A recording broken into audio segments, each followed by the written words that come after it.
जाटों को बनाने के लिए दिल्ली में हुई बैठक में अमित शाह ने जाटों के साथ 650 साल के रिश्ते की दुहाई दी।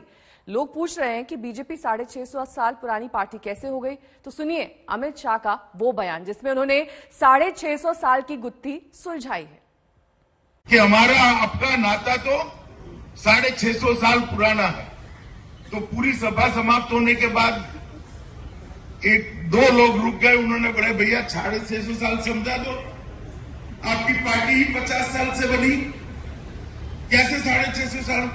आप भी मुगलों से लड़े, हम भी लड़ रहे हैं, ये हमारा नाता है। कुमार अभिषेक मेरे सहयोगी इस वक्त तमाम जानकारी के साथ जुड़ गए हैं। कुमार, देखिए एक एक करके सारे कनेक्शन अमित शाह ने कल गिना दिए कि जाटों के साथ किस तरीके से उनके रिश्ते प्रगाढ़ हैं, लेकिन क्या ये रिश्ते वोट में तब्दील हो पाएंगे या नहीं, ये बड़ा सवाल है, क्योंकि अभी तक यही साफ नहीं हो पाया है कि दरअसल ये जाट नाराज है या फिर नहीं नाराज है बीजेपी से। देखिए, जाटों की नाराजगी तो है, इसमें कहीं दो राय नहीं है, और शायद यही वजह है कि कल जाटों के प्रतिनिधिमंडल से मिले हैं। और हम इस वक्त वृंदावन की गलियों में खड़े हैं, कुछ दूरी पर मंदिर है और तकरीबन 10:50 पर 11 बजे के आसपास अमित शाह यहां आएंगे। यहां आने का भी एक खास पर्पस है, और वो पर्पस ये है कि जो ब्रज का क्षेत्र है, आगरा, मथुरा, इसके कई जो ऐसे क्षेत्र हैं वो कहते हैं जाट बहुल है। तो कल अमित शाह ने जाटों के प्रतिनिधिमंडल से मुलाकात की है। आज बकायदा वो मथुरा आ रहे हैं, दर्शन करेंगे। और कुल मिलाकर अगर यहां देखें तो यहां से श्रीकांत शर्मा चुनाव मैदान में है। श्रीकांत शर्मा की स्थिति बहुत अच्छी नहीं कही जा रही, बहुत कड़े टक्कर में है। ऐसी स्थिति में एक तीर से दो निशाने साधने की एक कोशिश दिखाई देती है कि कहीं ना कहीं जाट बहुल इस इलाके में उनका आना, बांके बिहारी के मंदिर के दर्शन करना, और उसके बाद जो मतदाता हैं उनके साथ एक उनकी मीटिंग रखी हुई है। 11:50 पर वो आज यहाँ के प्रबुद्ध मतदाताओं से मिलेंगे, उनसे बातें करेंगे और संघ परिवार के लोगों से मुलाकात करेंगे। उसके बाद उनके भोजन का भी कार्यक्रम है, कार्यकर्ता के घर पर उन्हें खाना खाना है। तो कुल मिलाकर कल जिस तरीके से जाटों को साधने की कोशिश हुई है, जिस तरीके से मैसेजिंग हुई है, जिस तरीके से उन्होंने जयंत चौधरी तक अपनी बात भी पहुंचाई है, तो उनके गुस्से को कम करने की एक बड़ी वजह दिख रही है। और साथ साथ जब वो बांके बिहारी का दर्शन करेंगे अमित शाह, तो उसके बाद एक संदेश देने की कोशिश होगी, क्योंकि पहला विजिट उनका कैराना था और दूसरा वो सीधा मथुरा आ रहे हैं। देखिए मथुरा के कुमार कई और भी मायने हैं, क्योंकि ये कहा गया था डिप्टी सीएम की तरफ से कि अब अयोध्या के बाद अगला मंदिर निर्माण मथुरा में ही होना है। इस बारे में भी आज अमित शाह कुछ कह सकते हैं या फिर नहीं?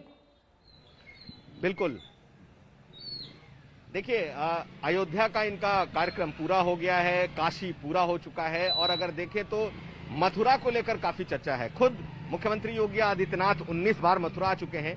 कल जब श्रीकांत शर्मा से हमने बात की थी तो उनका कहना था कि अब मथुरा का जो गर्भगृह है वहां पर भव्य मंदिर का निर्माण और साथ साथ कॉरिडोर बनेगा। तो बीजेपी ने एक मैसेज देने की जरूर कोशिश करनी शुरू कर दी है कि उसके बाद काशी और अयोध्या के बाद अब मथुरा की बारी है, और कैराना के बाद सीधा अमित शाह का जो दूसरा कार्यक्रम है वो मथुरा में है। तो इसके बड़े सियासी मायने हैं, धार्मिक मायने भी है, और बीजेपी का जो एजेंडा है वो भी साफ साफ दिखाई देता है। लेकिन जैसा कि मैं बता रहा था कि एक तीर से कई निशाने हैं, तो बीजेपी का जो अपना धार्मिक कार्ड है, जो उसका मथुरा कार्ड है, और उसके साथ साथ जिस तरीके से साधों को जाटों को साधने की जो एक कोशिश है, वो भी आज के इस दौरे से साफ दिखाई देती है। नेहा, बिल्कुल, जाहिर तौर पर आज का ये दौरा बेहद अहम। अमित शाह आपसे कुछ ही देर बाद मथुरा पहुंचने वाले हैं, तमाम तैयारियां वहां पर की गई हैं। किस तरीके का कार्यक्रम आज कुमार वहां पर अमित शाह का रहने वाला है और कितनी देर तक वो वहां बने रहेंगे? देखिए, वो 10:50 पर यहाँ पहुंचने वाले हैं, और तकरीबन 2.5 घंटे का उनका एक पूरा कार्यक्रम है। जहां वृंदावन की इस वक्त गलियों में मौजूद हैं, मेरे पीछे कुछ दूरी पर मंदिर है बांके बिहारी जी का, तो अपनी यात्रा की शुरुआत वो बांके बिहारी जी के दर्शन से करेंगे। यहां के बाद वो मथुरा जाएंगे, और मथुरा में जो प्रबुद्ध मतदाताओं का एक कार्यक्रम है उसमें शिरकत करेंगे। कोरोना प्रोटोकॉल के तहत चूंकि बड़ी सभाएं नहीं हो सकती, इसलिए छोटी छोटी सभाओं के जरिए बीजेपी के जो बड़े नेता हैं वो मतदाताओं को साध रहे हैं। तो ये मतदाताओं के साथ उनकी बैठक है, जो सीधा सीधा वोटर से संवाद है।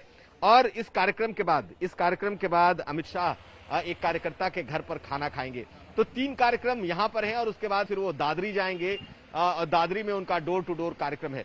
तो आज दिन भर अमित शाह के अलग अलग कार्यक्रम हैं, लेकिन मथुरा का ये मुख्य कार्यक्रम है और बांके बिहारी जी के मंदिर से शुरुआत करना ये इस बात की ओर इशारा कर रहा है कि बीजेपी बहुत अग्रेसिव तरीके से अपने एजेंडे पर बढ़ी है।